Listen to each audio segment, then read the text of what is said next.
Hello, I'm Shank, and this is my latest project, the PiiWii Pocket. Like all my Wii portables, it's made using a real Wii, not an emulator, that was torn down, cut up, and rewired to be much smaller. Inside it has a screen, controls, battery, audio amp, active cooling system, voltage regulators, and lots of wire.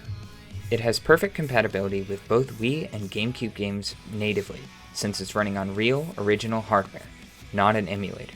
In other words, all Gamecube and Wii games run perfectly, just like they would on a regular Gamecube or Wii. That's a lot of great games, but this console can also do WiiWare, Virtual Console, and anything else a real Wii can do. It can run homebrew like emulators for other consoles, and has superior performance with those than Raspberry Pis do. I designed this portable about 3 years ago to be as small as possible without compromising quality or comfort. It's made using a laser-cut ABS plastic project box, specifically the SL57 from Polycase. On the front we have a 3.5-inch screen, Gamecube face buttons, 3DS circle pads, and a tact switch start button. Below the screen are 2 stereo speakers, volume controls, and a low battery indicator LED. It doesn't have built-in motion controls, but the sync button lets you connect external Wii remotes, and these 2 IR LEDs function as a sensor bar. So you can strap on your safety straps and play all the timeless motion gaming classics like Wii Sports. Rather than using a big bulky disk drives, games are loaded through USB using this 128GB flash drive.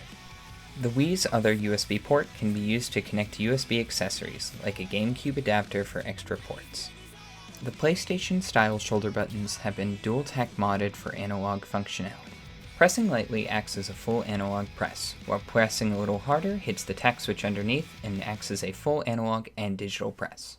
This works great for games like Super Mario Sunshine and Melee, which utilize the GameCube's analog shoulder functionality. The Z button, power switch, charging port, and air intake are also found on top, along with a recessed reset button, primarily used for debugging. Cool air is fed through the vents at the top and bottom, and exhausted through the port on the back, conveniently located where your hands aren't. And of course, on the bottom rests an uncourageous 3.5mm headphone jack. The PiiWii Pocket gets a modest battery life somewhere between 4 and 5 hours using its 4 18650 batteries. It's about the size of a Game Boy Advance and fits nicely into any Game Boy, DS, or 3DS carrying case. Despite its boxy appearance, it's very comfortable in the hands, and the controls work great. A few people I've showed this portable to have asked why the X button has been moved from its original location. Using the original button layout would have made the entire portable substantially wider. I looked into using smaller GameCube-shaped buttons or Super Nintendo-style buttons, but they just didn't feel right in GameCube games. While the relocated X button may be off-putting at first, it comes very natural after a few minutes of play and feels as close to a GameCube controller as I can get in a portable this size. When I originally finished this portable 2 or so years ago, I rushed to try to meet a deadline, filling the internals with lots of glue. This is not good practice, and when the console encountered issues shortly after completion, repair was pretty much impossible. I finally got around to rebuilding this unit thanks to all the encouragement from my last portable, the Kill Me. So thank you all for subscribing and all your kind words on my last video.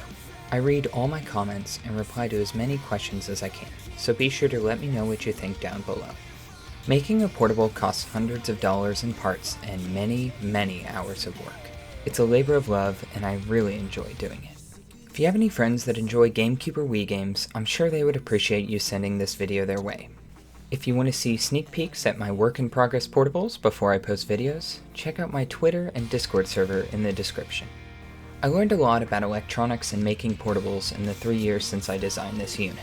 I have several new projects in the pipeline, including a PiiWii Pocket version 2.0 I've been working on for several months. That's all I can say for now, but I can't wait to show them off here on the channel once they're finished. Anyway, I hope you enjoyed the video. Thank you for watching.